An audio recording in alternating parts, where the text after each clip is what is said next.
Hello again, this is Arthur Gillman, 1922. I'm sorry I've not put anything on tape just lately, but my wife's been quite poorly. She's been in hospital for 12 weeks, but she's home now and she's recovering quite well. And my daughter's actually doing this filming for me now, and I'm a lot happier too. Um, on my last account, I'd got as far as coming back from the Northern Command tattoo at Leeds back to Jaffa Lines at Catterick. Now, the war, as I said, the war was imminent, and they weren't long in throwing us out of Jaffa Lines because we were a ragamuffin crowd, just the rear details of the 2nd Battalion West Yorkshire, and they sent us into a new barracks which was being built at Ripon called Deverell Barracks. It was just being built, and it was there that I had my first thing about blowing the bugle calls, you know, all the valley lights out, all the lot, when I was at Ripon. Another big thing has happened to me while I was at Ripon. I was still on boy service. I was confirmed as a Christian by the Bishop of Ripon, and being a Christian, it stood me in good stead all my life. I've not been a really practicing Christian, but I've always had the faith, and it stood me in good stead.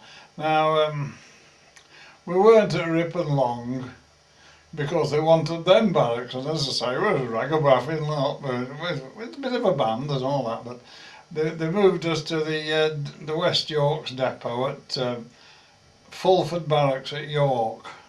Now, at that time there was 2 barracks at York. It was quite interesting. There was the infantry barracks, Fulford Barracks, and the cavalry barracks next door. And cavalry was still on the go there, and it was wonderful to see those mounted troops on a place called Low Moor, jumping over the old fences and all that. And it was there where we formed the band and drums again. We had a lot of time expired men has come back from India, and how can I say it? They don't know where to go, and the war broke out while I was at. Sorry, I've overrun myself. The war broke out while I was still at Catterick camp. It was after we left there that the war was on then. In October, September 1939, wasn't it? Yeah. We settled down quite well there. On one side of the barracks there was the West Yorks depot, and on the other was the York and Lancs. And the West Yorks bugle call in front of every call was, "We are the Prince of Wales's own." And of course the York and Lancs was da da da da da da da. I don't care a damn if you are. We used to sing to it. You know, it was good fun. But while I was there, 1940, an incident occurred in my life, really, that Dunkirk had happened. You remember Dunkirk? Everyone's heard of Dunkirk.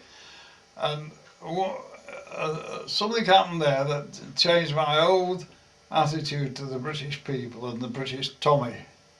Because what happened, they came back from France, the survivors of Dunkirk.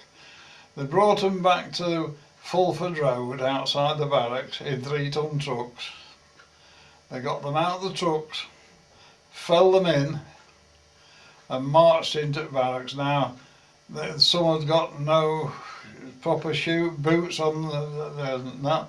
Some were in sand shoes, slippers, well, we call them, PT shoes. Some had got, the uniforms was tattered, and some had got a rifle, some hadn't, some had got a steel helmet, some had got ordinary hats.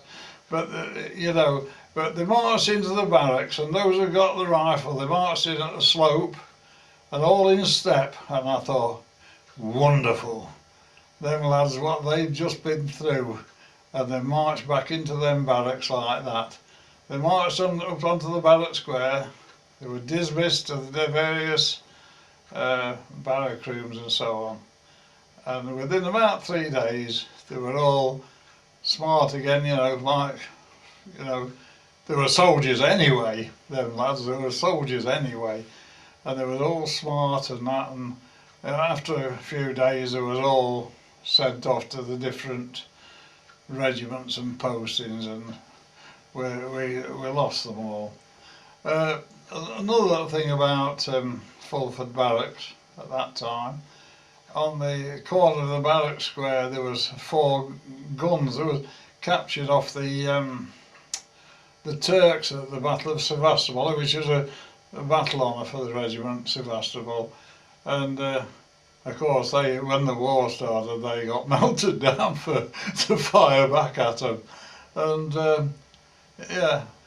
and we, after Dunkirk,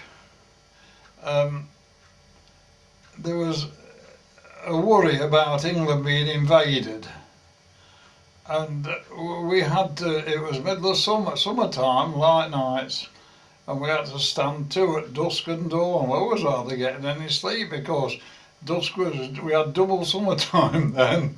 They didn't used to get dark till about 11 o'clock at night, so we was standing to at 11 o'clock, and we was back in the morning, about 4 o'clock standing to, and we was out on his knees. But anyway, the Jerrys never did come, and but another funny incident what I can tell you about, at that time, if we went out of barracks or went on leave or anywhere, even just walking out at night, we had to go out with a steel helmet, a rifle, 303 rifle, 50 rounds of ammunition in a bandolier, a respirator, or you know it as a gas mask, and a gas cape. And that's how we walked out. And if anybody was caught, it was a bit of a job, with all that sort of stuff, rifle and everything. They put us in battle dress then, and that was peculiar, because it was soaked in chlorine.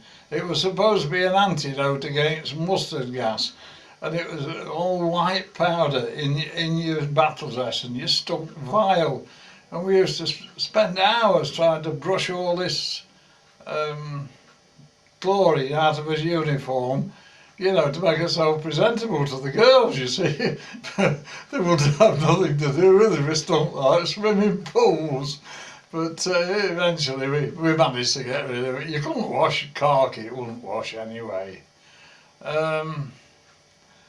And we used to, this abandoned drums, it was quite alright. We used to march to church, to St Oswald's Church. That was in the cavalry barracks next door, so we used to have to march out the barracks and into their barracks.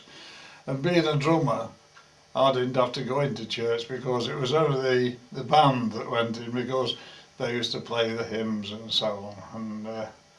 And I'll tell you some more a little bit later on.